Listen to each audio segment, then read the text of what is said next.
अहिल्यानगर इमामपूर या ठिकाणी आज आम्ही एक अजगर रेस्क्यू करण्यासाठी आलो आहे. तर मित्रांनो, विहीर पहा तुम्ही कशी वाकडी तिकडी भरपूर खाली खोल आहे. 100-1 फूट डोंगरच्या मध्यभागी विहीर होती मित्रांनो. तर त्या ठिकाणी विहिरीचं काम चालू असताना त्यांना अचानक अजगर साप पडण्यात दिसला होता. तर त्याच दिवशी आपण त्याला रेस्क्यू केलेला आहे. तर पहा मित्रांनो, कसा बोरीच्या काठावर आपण त्याला वर खालच्या गुच्छा तिथे पण सक्सेस न होता परत खाली पडला एकदा. तर मित्रांनो, दुसऱ्या वेळेस आपण कॅरेट सोडलं पण कॅरेट मध्ये पण सक्सेस नाही झालं. त्यानंतर परत मोठी बोरीची काठी सोडली, दोन साईडला दोघांनी पकडून व्यवस्थित बांधली. पण अजगर साप त्याच्यावर बसला व्यवस्थितपणे, कारण विहीर खतरनाक विहीर होती मित्रांनो. तर व्यवस्थित वर आला होता मित्रांनो. पकडण्याची वेळ आणि खाली उडी मारण्याचा टाइम एकच झाला त्याचा. हा बघ, परत एकदा खाली पडला धपक्यास.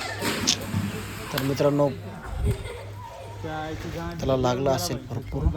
तर क्षमा सांगतोय काय, कारण विहिरीला पायऱ्या वगैरे काहीच नव्हतं आणि धोक्याची विहीर होती, त्यामुळे खाली जाण्यास पण हे होतं. परत मित्रांनो ट्राय केली तर शेवट आज रेस्क्यू केलाच व्यवस्थितपणे. आणि गावकऱ्यांचं पण सहकार्य आहे, त्यांनी मोठं सहकार्य केलं, त्यामुळे एवढा मोठा जीव वाचवण्यात आला आहे. तर पहा तुम्ही अजगर साप झाला त्यो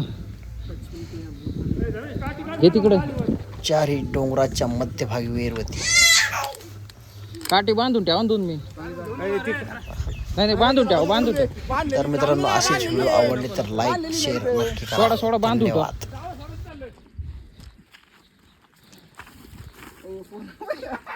चांगली ताकद आहे त्याची. तर मित्रांनो, इमामपूर मध्ये धरलेला या सागर शेठ यार आता काढायचं ना. मोठं रावलंय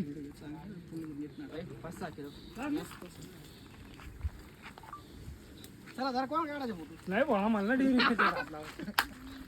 नाही काढायची नाही काढायची. इकडे पाण्यात घ्या.